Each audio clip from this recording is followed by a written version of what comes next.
My partner Isa and I moved to the village of Greymire in the middle of July. We hadn't heard much about it before arriving. There were no glossy brochures, no travel blogs raving about it, no whispered recommendations on weekend getaway sites. It was the sort of place that seemed to slip through the cracks of modern attention. Later, I would start to suspect that was no accident at all. Isa had accepted a teaching position at a small school on the northern edge of the village. After years of long commutes and cramped city apartments, she craved quiet. She told me she wanted to wake up to the scent of pine instead of car exhaust. Greymire, with its thick woods encircling the town and stone-paved roads winding through it, looked like the peaceful haven she'd always dreamed of. I worked remotely as a graphic illustrator, which meant I could carry my entire studio in a laptop bag. As long as there was stable Wi-Fi and a decent desk, I could set up shop anywhere. So when Isa showed me the listing for the modest little cottage online, I agreed without much hesitation.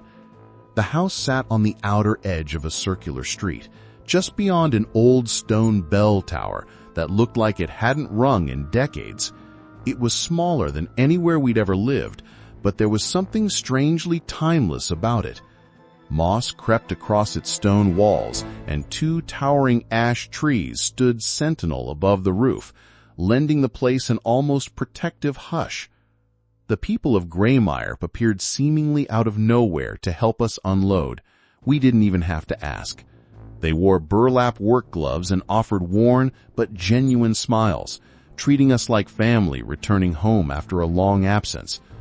Most of them seemed well into their 50s or older. I noticed there were no children among them, despite the schoolhouse's size. A man named Ellis introduced himself as the community liaison. He wore a thick wool sweater, unbothered by the summer heat, and his handshake lingered just a touch too long. He welcomed us to Greymire with warmth, described the weekly stew nights at the town hall, and assured us that if we ever needed anything at all, we could just knock on his door. He said, "We're 3 houses down." He gestured to a home with red ivy crawling across its windows. "You can't miss it." He began to turn away, but then paused, adding almost like an afterthought, "Oh, and if you want to sleep easy tonight, keep the front lamp lit. It's just a local custom." I opened my mouth to ask what he meant, but he was already walking off, vanishing into the dusk with the other neighbors. That night, Isa and I lay on a mattress in the living room, surrounded by half-unpacked boxes and the musty scent of old wood. Neither of us felt like organizing anything. Even the bed frame lay abandoned in pieces nearby. We ate simple sandwiches on paper plates and let our muscles go slack. Isa rested her head on my chest and mumbled, "Did you turn on the lamp outside?" I blinked, remembering Ellis's strange warning. I hadn't. There was an old brass lantern hanging from the porch with a rusted switch beneath it. I told her I'd do it before we went to sleep. We didn't question it. Somehow, it just felt easier to go along with what the locals said. When I stepped outside, the air was utterly still. Not quiet, still, as though the entire village was holding its breath. I clicked on the lantern. It gave a soft hum and spilled a warm yellow glow onto the stone steps below. The shadows around the circle of light seemed to pull back just a little too far, as if repelled by it. Maybe it was a trick of my exhausted eyes. As I turned to go back inside, I saw her. At the corner of the road stood an elderly woman wrapped in a shawl, unmoving. She didn't wave or greet me. She simply stared, her head tilted slightly as though trying to study me from a new angle. The lamp buzzed in the silence. I managed an awkward nod before hurrying back inside and locking the door behind me. Isa was already asleep, her breathing slow and even. I lay down beside her, thoughts racing. There was something too gentle about Greymire, too polished. I couldn't quite put my finger on it. That was when the knocking came. Not loud, just 3 soft, deliberate taps. I froze, listening, my ears straining. I glanced at the clock, 1:47 a.m. Isa stirred next to me, fingers tightening on the blanket. "Did you hear that?" I whispered. She nodded, slow and wary. "It sounded like, yeah." I got up, heart pounding, wishing I had something sturdier than my phone's flashlight. The porch lamp's glow spilled through the front window in wan, uncertain bands. I crept to the door. No retreating footsteps, no rustle in the grass. Whoever knocked was either gone already or still standing there in the dark, waiting. I hesitated, every instinct screaming at me to turn back. When I finally opened the door, the steps were empty. The night was breathless. The lamp above buzzed softly. I scanned the street. Nothing. No people, no watchers. But when I touched the brass knocker, it was warm, as though someone had just let go. Shivering, I shut the door and slipped back into bed beside Isa, careful not to wake her further. I told myself it was a mistake. Someone drunk, lost. Maybe they had the wrong house. By morning, it felt almost like a dream. The little girl stood completely still in the garden, arranging the birds with unsettling precision. Sparrows, robins, each one broken, wings twisted, eyes hollow, laid out in a perfect ring. Her focus was absolute, every movement deliberate, as if performing a sacred ritual.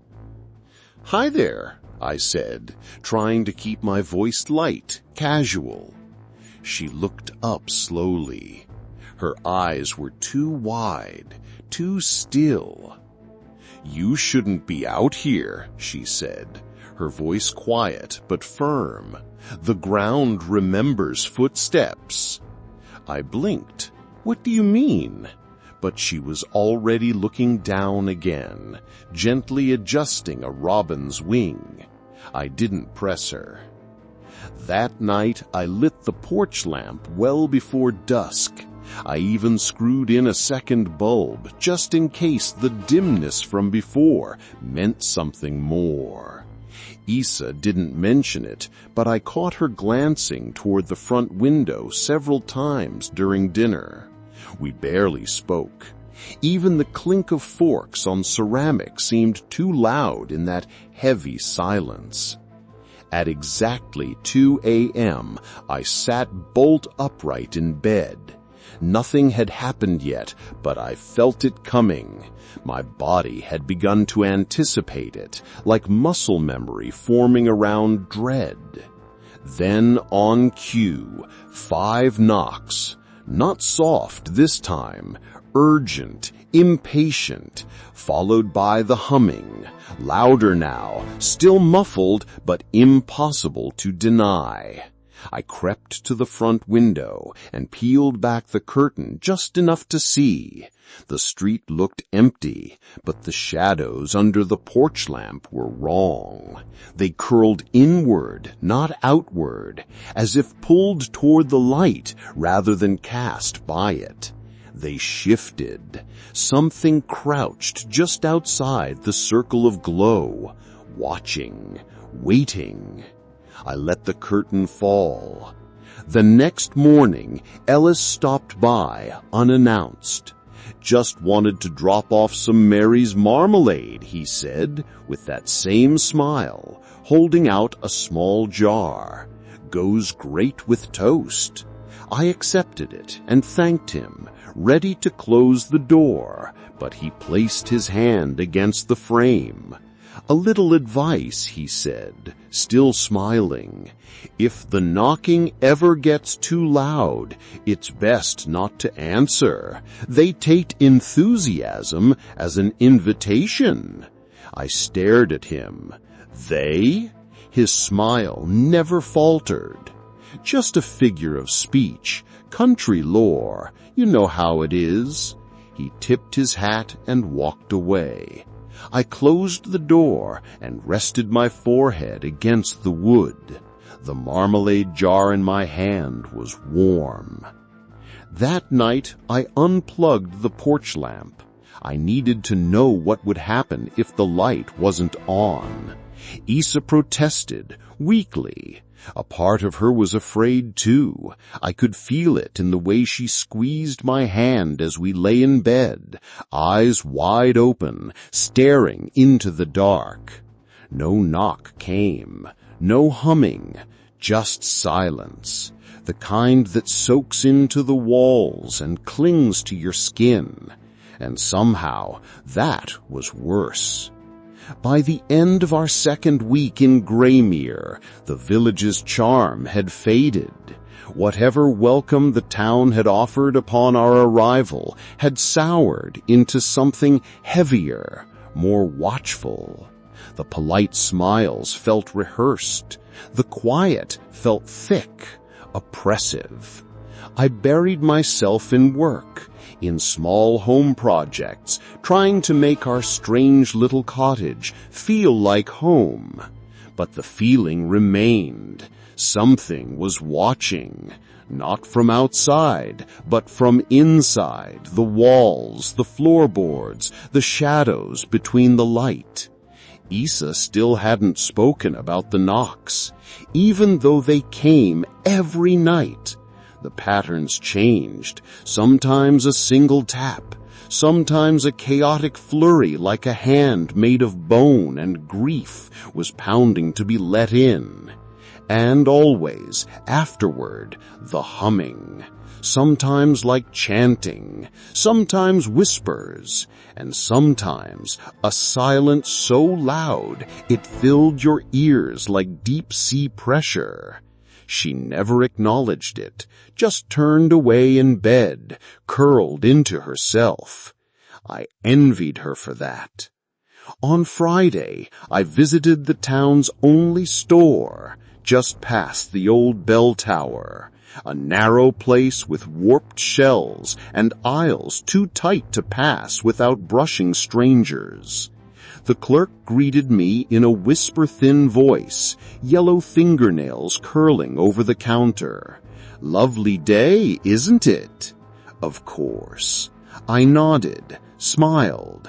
The store carried little: canned soup, dried meat, heavy loaves, jars of unlabeled preserves. But I wasn't there for food. I needed something to make me feel safe. Something solid, something that might keep whatever knocked from getting in. I searched the back aisle. No locks, no chains, not even nails or screws. It was like the very idea of securing a home had been erased. "Excuse me," I asked, trying to sound casual. She blinked slowly, tilted her head. "We don't carry things like that," she said softly. "There's no need." "Right, but let's say someone did need one. Where would they find it?" Her smile didn't change, but her eyes lost focus, as if she was looking through me. "Locks keep more in than they keep out," she whispered. "They don't work the way people think they do." I left without buying anything. The next morning, I drove an hour to a town called Harriston and bought the sturdiest deadbolt they had. The clerk there didn't ask questions, just rang it up. When I got back, Isa was outside trimming the hedges with kitchen scissors. "Where'd you run off to?" she asked, not looking up. "I just needed some air. And a lock." She paused, lowered the scissors. "A lock?" I held it up. "For the front door. I want to sleep without flinching every time the wind shifts." She opened her mouth as if to argue, but said nothing, just turned and walked back inside. It took me an hour to install. The door frame was old, splintered in spots where a previous lock had once been removed. Deliberately. The holes were too clean. I tested it twice. Satisfying. Solid clunk. That night, I sat by the door after Isa went to bed, just to see what would happen. At first, nothing. Silence. For the first time, I thought maybe I had imagined it all. Then, at 2:03 a.m., the doorknob rattled. Once, then again. It twisted, slowly at first, then faster, urgent. When it didn't open, the knocking came, not on the wood, but the glass beside the door. Light taps, like fingers made of wire and bark. Then the voices, clear, unnatural. A man's voice, then a woman's, then something else. Gregory, open the door. We saw your light. We brought something for you. Something warm, something sweet. They knew my name. The air inside thickened, smelled like soil and blood. I reached out and turned off the porch lamp. The voices stopped. Then came the scratching, slow, across the wood.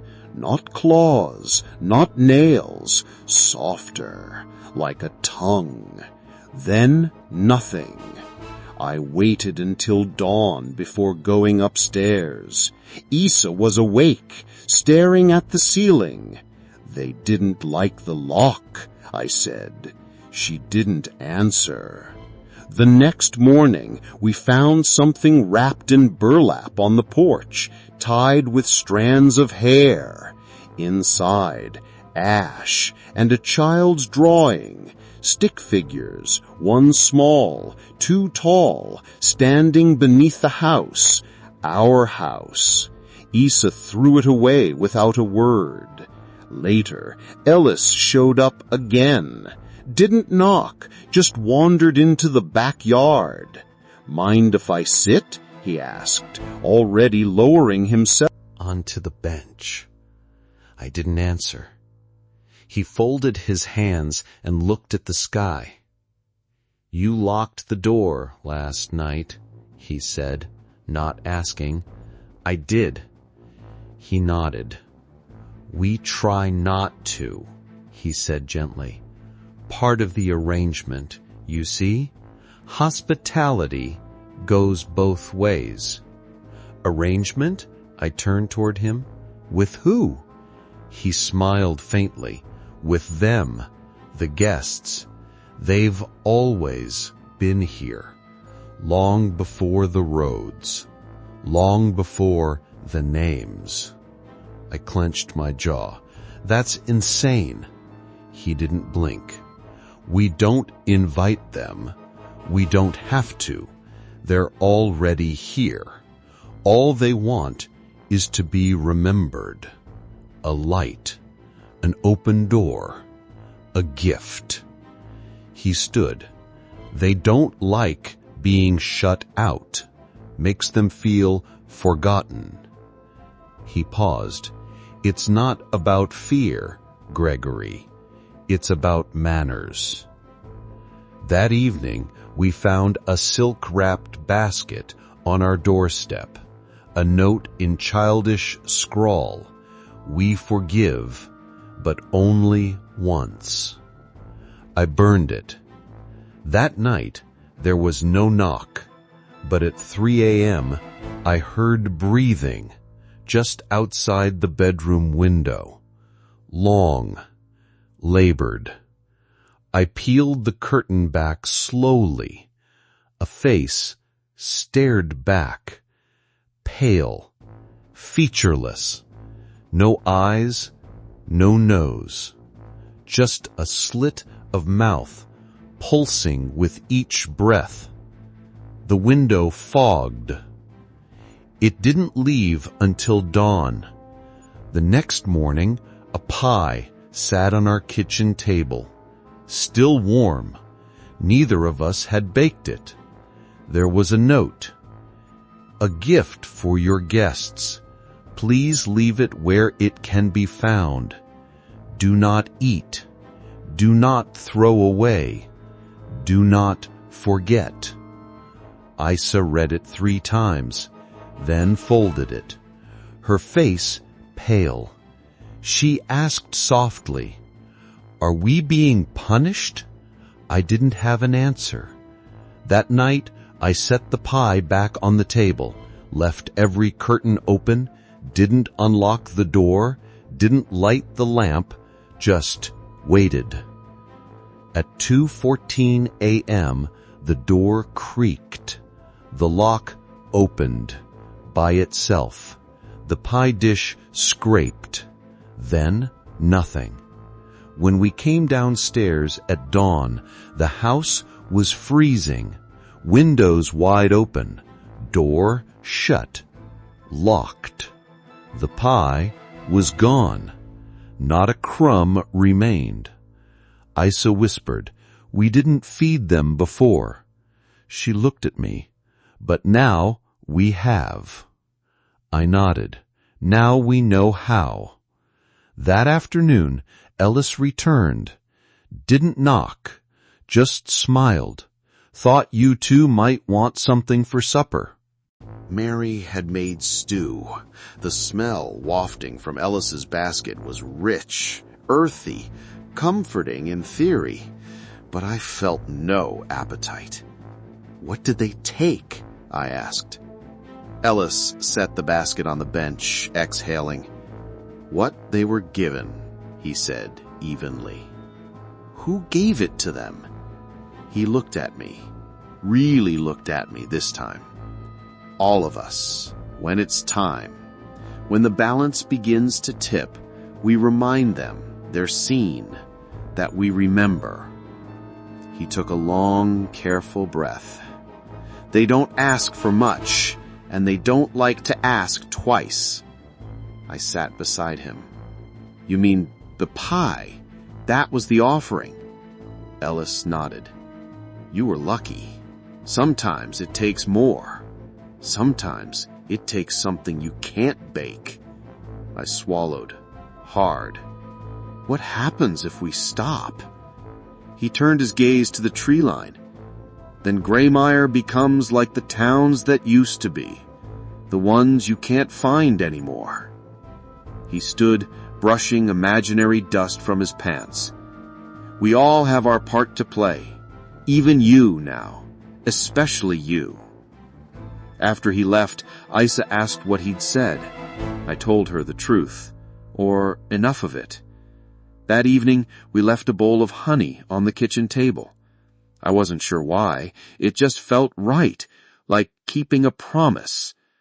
Around midnight, the wind changed, but there was no knocking, no creaking door, just the smell of pine sap and something older, deeper, like the earth itself had exhaled. By morning, the honey bowl was empty, spotless. Beside it lay a single feather, long, black, iridescent with green in the light. Neither of us touched it. The days grew stranger. Neighbors stopped by without warning, dropping off candles, loaves of bread, jars of preserves, pie after pie. They never stayed, never asked questions, just smiled and reminded us in quiet voices to leave the table clear at night. One woman, stooped like a question mark, handed me a small bundle wrapped in linen and whispered, "Keep the east window cracked tonight." I wanted to ask why, but she was already shuffling away. Inside the linen was a single clove of garlic and a tiny glass vial of dark red liquid. It smelled metallic. We did what she said. That night, nothing happened. No wind, no creaking door. But the morning, the flour I'd spilled on the floor was marked with prints, bird-like, 3-toed, sharp, They started at the window and stopped at the garlic, which was gone. We cleaned the floor and didn't speak of it. It became routine. Every night we left something out. Food, trinkets, notes. Isa began to draw for them. Birds with human eyes, people with blank faces, trees that seemed to breathe. And each morning something would be gone, or something new would appear. A silver coin, a stone etched with symbols I couldn't read, a brittle doll of twine, and always the black feather. We kept them in a small jar by the door. They never gathered dust. Sometimes I thought about stopping, about closing the curtains, turning off the lamp, leaving nothing on the table. But I never did. Neither did Isa. We no longer spoke about leaving Greymire. The thought didn't even rise, as if it had been smoothed away, erased from our minds. One morning, I found a folded piece of parchment tucked under the feather jar.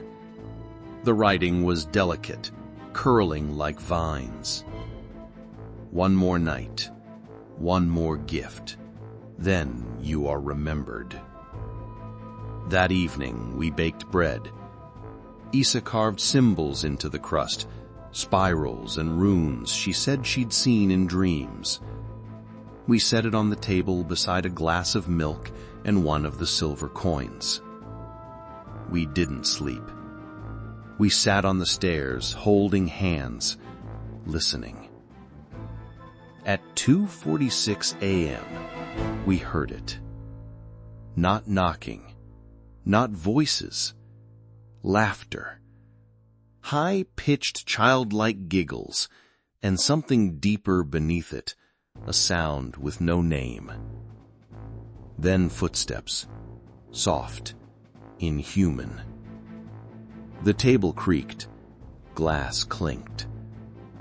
A voice at the base of the stairs whispered, "Thank you."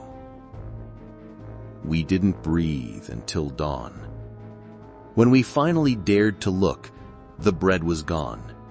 The coin remained, and in its place sat a small iron bell. It was warm when I picked it up. That morning, as the fog lifted, Isa turned to me. "We're part of it now, aren't we?" I nodded. Yes, we're remembered. Somewhere between the silence and the whispers, the fear changed. It didn't leave us, it simply shifted, became quieter, something that lived in our ribs, behind our eyes.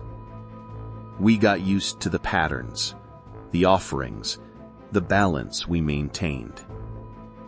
Life in Greymire found its rhythm. By day, Isa taught the children whose voices never rose above a murmur. I drew things I didn't recognize until they were finished. Spindly shadows, impossible doorways, silhouettes lined with watching eyes.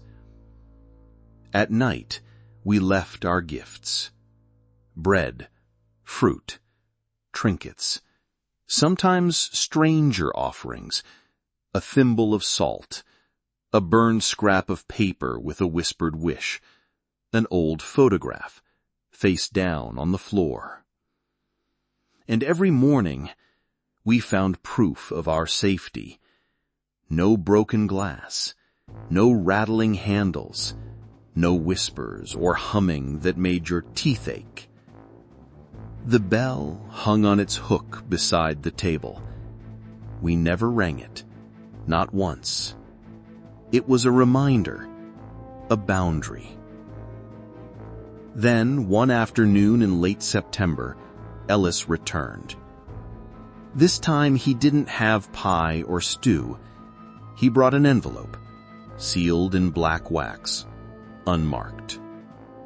"It's almost time," he said quietly, as if we'd been waiting for a countdown we didn't know had begun.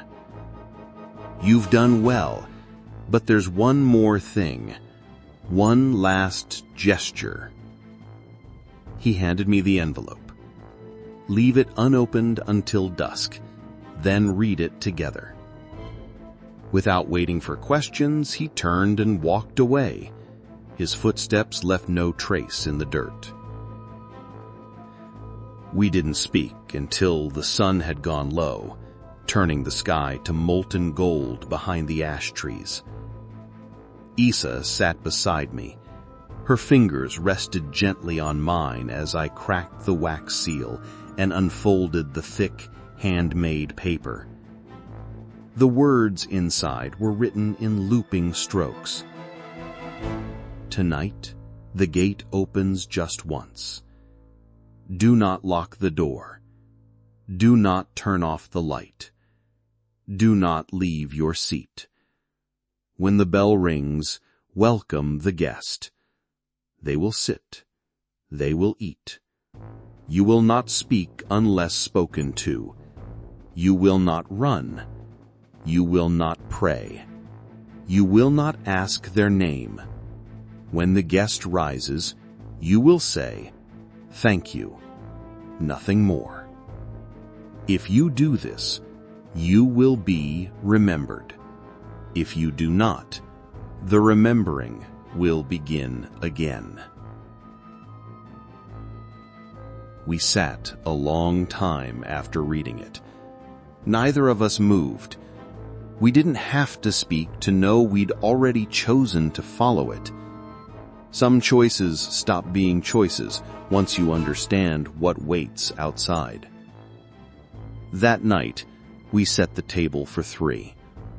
One place for me, one for Isa, one for the guest. We lit the porch lamp. We left the door unlocked. The bell hung silent on its hook, and we waited. The house felt different. Still, but alert. Isa wore a simple black dress, hair braided like she used to when we were young. I put on the only collared shirt I'd brought with me. We sat at the table before midnight, eyes fixed on the empty chair. The minutes stretched, heavy. At 2:01 a.m., the bell rang. Not a jingle, a deep, resonant toll. The front door creaked open. We didn't look. The guest entered. Its footsteps were deliberate, heavy. Each one pressed on something deep in my mind, primal and ancient. It paused at the table, sat. The chair didn't creak. When I finally forced myself to look, there was nothing I could describe. It had shape, but no form. Limbs without arms. It shimmered without light, moved without moving. Where its face should have been was only depth, like looking into a well lined with distant stars. It raised a hand, or something like one, and pointed at the plate. I nodded. A slice of pie lay there, one I'd baked hours before. Simple. Honest. The guest reached for it. Ate without chewing. The crust vanished. The filling disappeared. The plate was spotless. It turned to Isa. She didn't flinch. The air around her rippled like heat above pavement. Then it stilled. It faced me. The same ripple, the same pressure. Then it stood. The chair remained perfectly in place. The guest turned and walked toward the door. No sound, no shadow, just presence. As it crossed the threshold, I forced my mouth to move. "Thank you," I said. The door shut. The bell rang once, then silence. We sat there until morning, Neither of us spoke. When dawn finally crept across the floorboards, Issa reached for my hand and smiled. "We did it." I nodded. "Yes. We are remembered." The bell never rang again. The offerings stopped. The neighbors no longer dropped by with jam or pie or folded notes, but their smiles changed, warmer, deeper, like we'd passed a test. We kept the lamp anyway, and the hook where the bell had hung. Sometimes I dream of that night, of the guest, of the depth behind its face, of the way the house held its breath. Other times I dream of being on the other side of the door, waiting to be let in. But every morning I wake up in the same house, in the same bed, in the same town. And every morning I pass that door and feel the air shift just slightly, as if something beyond the threshold is still watching. Not hungrily, not angrily, just patiently. Because in Greymire, the doors stay unlocked. Because in Greymire, hospitality is sacred. And in Greymire, no one is ever forgotten.